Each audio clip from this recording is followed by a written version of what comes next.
बड़े शहरों में आमतौर पर बड़े होटल्स हुआ करते हैं जिसमें उसकी खूबियां और कुछ नहीं।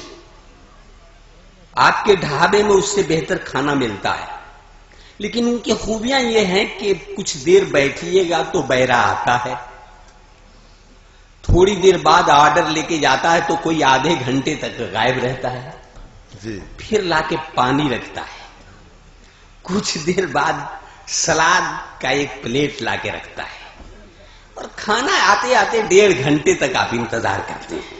अब उस इंतजार की घड़ी में क्या कुछ हो सकता है।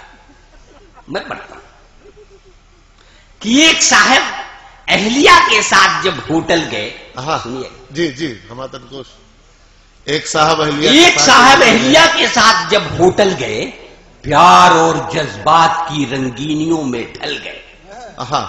और एक टेबल पर गए, बैरे को ऑर्डर कर दिया, खाना लाए, तब तलक एक वाकया नाजिल हुआ। आ गई एक शोख लड़की, गुलबदन थी फुलझड़ी, जैसे कोई हुस्न की मलका हवाओं पर चढ़ी। बहुत अच्छे। एक नजर देखा तो ठिठकी, हो गई पल भर खड़ी, हेलो कहकर मुस्कुराई, फिर वहां से चल पड़ी। बहुत अच्छे बाबा। कौन है लड़की बताओ? बीवी ने जब ये कहा, क्या कह ले बाबा? क्या बताएं, सोचकर साहब का सर चकरा गया। और फिर तो बीवी ने किए शौहर पे जब तेवर कड़े, बौखलाहट में मियां बीवी से ये कहने लगे। फिर तो बीवी ने किए शौहर पे जब तेवर कड़े, बौखलाहट में मियां बीवी से ये कहने लगे।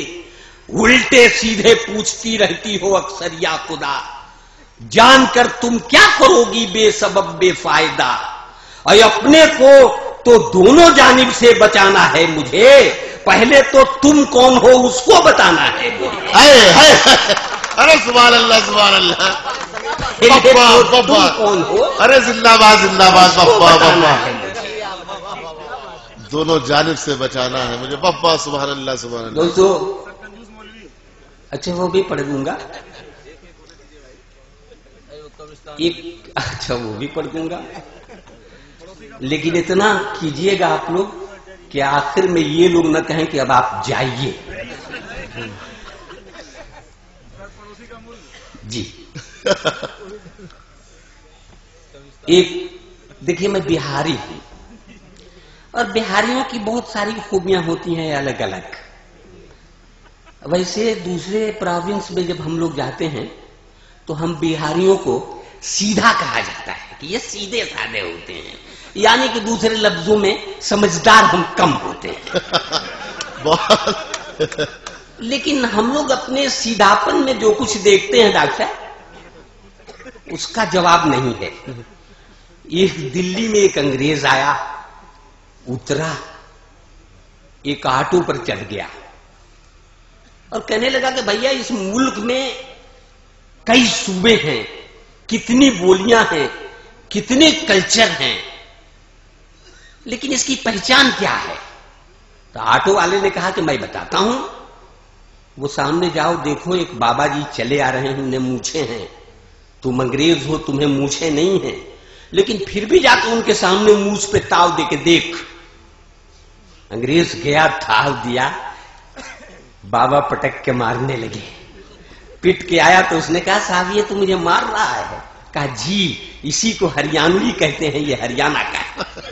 क्या कहने? कहा अच्छा वहां जाओ, वो साहब पगड़ी बांधे आ रहे हैं, जाके सिर्फ इतना पूछना कि 12 बज गए।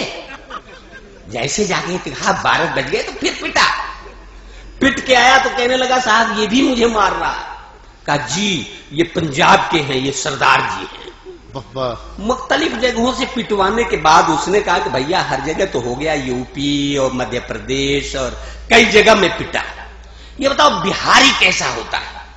कहा बिहारी को नहीं समझे, तब से तुमको पिटवा रहा हूं, समझ में नहीं आ रहा बिहारी कैसा होता है। बहुत अच्छे बाबा बाबा बप्पा बप्पा। आइए जवाब नहीं है।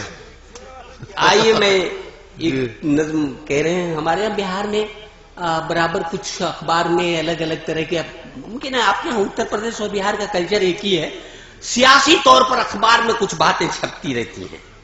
एक बार छप के आई कि हमारे सूबे में जहां जहां कब्रिस्तान है हम दीवार लगाएंगे। तो एक साहब जाके पूछने लगे, मंत्री जी ये दीवार क्यों लगा रहे हैं? कहने लगे हिफाजत के लिए। कहा चलो अच्छा है, जीते जी हमारी हिफाजत हो ना हो, मरने के बाद हम महफूज रहेंगे। अब वहीं से एक नज्म बनती है, सुनिएगा कि किसी कंजूस मुल्ला के यहां कुछ लोग जब पहुंचे, अचानक देखकर लोगों को मुल्ला एकदम चौंके। लबों पर लाए वो झूठा तबस्सुम और यूं बोले, अजी हजरात कैसे आए हैं, क्या काम है मुझसे?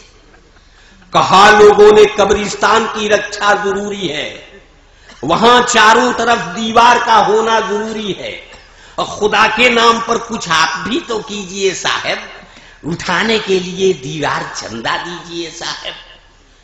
तो चंदा मांगने वालों से मुल्ला ने यह फरमाया, वहां चारों तरफ दीवार हो जाए जरूरी क्या? तो चंदा मांगने वालों से मुल्ला ने यह फरमाया, वहां चारों तरफ दीवार हो जाए जरूरी क्या? जो अंदर है किसी सूरत से बाहर आ नहीं सकते, जो बाहर है वो जीते जी तो अंदर जा नहीं सकते। बहुत अच्छे, सुभान अल्लाह, सुभान अल्लाह जी। दीवार जी, इसीलिए मैं तो पढ़ता हूं, दूसरी जगह होता तो कैसे पढ़ता। आइए एक और छोटी सी नज़म पढ़ता हूं कि एक मौलवी ने मुर्ग पकड़कर पका लिया। एक मौलवी ने मुर्ग पकड़कर पका लिया। एक मौलवी ने मुर्ग पकड़कर पका लिया, अब बच्चों के साथ बैठ के खुश होके खा लिया।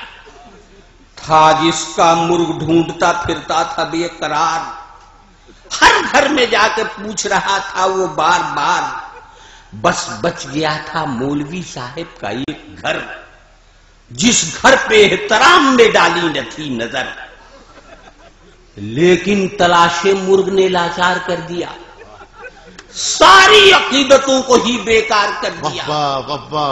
पूछा वो मौलवी से कि देखा है आपने जिस मुर्ग को दारोगा मैं कहता हूं प्यार से? बोले वो मौलवी कि मैं सच सच बताऊंगा, वरना खुदाए पाक को क्या मुंह दिखाऊंगा। लम्हात चंद वो मेरी छत पे गुजार के आया तो था, चला गया वर्दी उतार के। वर्दी उतार आया तो था, चला गया वर्दी उतार के। दोस्तों, ये सारी नज़में आपके हंसने हंसाने के लिए मैं पढ़ रहा था, लेकिन एक नज़्म मैं अपनी मर्जी से पढ़ता हूं। 2-2 मिनट की 2 छोटी छोटी नज़में पढ़ता हूं। मज़ाहिया शायरी का मतलब ये नहीं कि उसमें कोई पैगाम न हो जी, और एक फूहड़ हंसी हंस हंसा के हम चले जाएं। नियाज साहब हमारे सामने बैठे हुए हैं, ये शायरी पे बहुत काम करते हैं। मैं एक नज़्म पढ़ता हूं। इस नज़्म का उन्वान है आई डोनेशन। आई डोनेशन नेत्रदान, आपके यहां भी शिविर लगते होंगे, कि ऐलान हो रहा था बड़े आन बान से, ऐलान हो रहा था बड़े आन बान से, आंखों का दान, ऐलान हो रहा था बड़े आन बान से, जनता जनार्दन के लिए क्या है?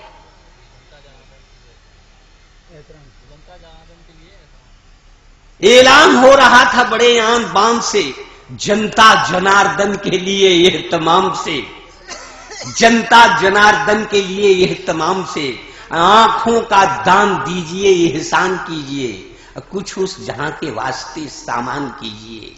अंधे गरीब लोगों के जीवन में नूर हो, तकदीर बन गई है जो तारीकी दूर हो। ऐलान सुन के लोग बढ़े आन बान से, डोनेट आंखें करने लगे इत्मीनान से। इतने में एक शराबी ने ऐलान कर दिया, आंखों का दान दे के महादान कर दिया। ऐलान करने वालों का सम्मान कर दिया, लेकिन लगा के शर्त ये हैरान कर दिया, आंखें मैं दे रहा हूं अमीरों के वास्ते, नफरत पसंद चंद वजीरों के वास्ते। और इंसानियत का पाठ उन्हें भी पढ़ाइए जो आंख रहते अंधे हैं उनको लगाइए। इंसानियत का पाठ उन्हें भी पढ़ाइए जो आंख रहते अंधे हैं उनको लगाइए। अब मरने के बाद आंखें मेरी दान लीजिए, लेकिन ये इल्तजा है मेरी मान लीजिए।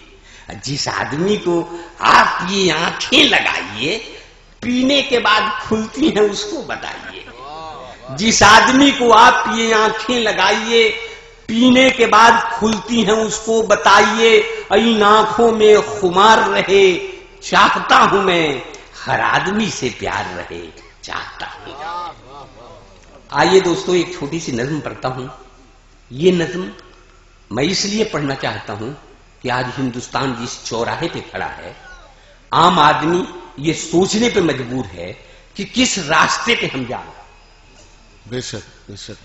गांधी जी के वो 3 बंदर, जिसमें एक की आंखें बंद, जिसमें एक कान बंद किए हुए और तीसरा मुंह बंद किए हुए, ये तीनों सिंबल्स थे कि बुरा मत कहो, बुरा मत देखो और बुरा मत सुनो।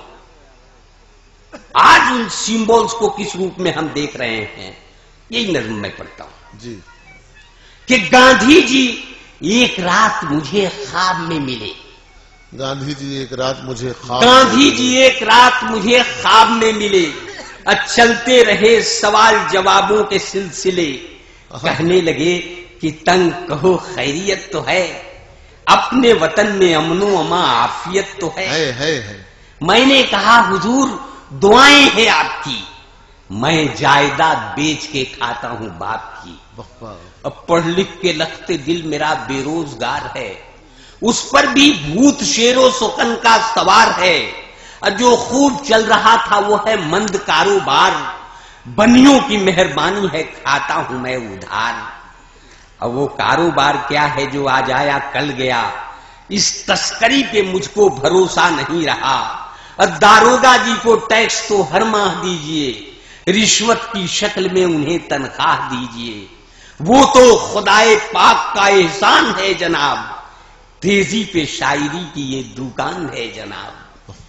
कहने लगे कि देश का कुछ हाल तो कहो, क्या 3 बंदरों के हैं अमाल तो कहो। मैंने कहा कि आपके बंदर मजे में हैं, सरकार के वसूल के अंदर मजे में हैं। बहरा जो था वो रहता है लीडर के साथ साथ, बहरा जो था वो रहता है लीडर के साथ साथ, और अंधा जो था वो चलता है अफसर के साथ साथ। बहरा जो था वो रहता है लीडर के साथ साथ, और अंधा जो था वो चलता है अफसर के साथ साथ। और गूंगा जो था वो दौरे सियासत में है महान, मकबूल हो गया है वो जनता के दरमियान। ये बंदर आजकल तो सियासत की जान है, 21वीं सदी के ये तीनों महान हैं, तीनों महान हैं, तीनों।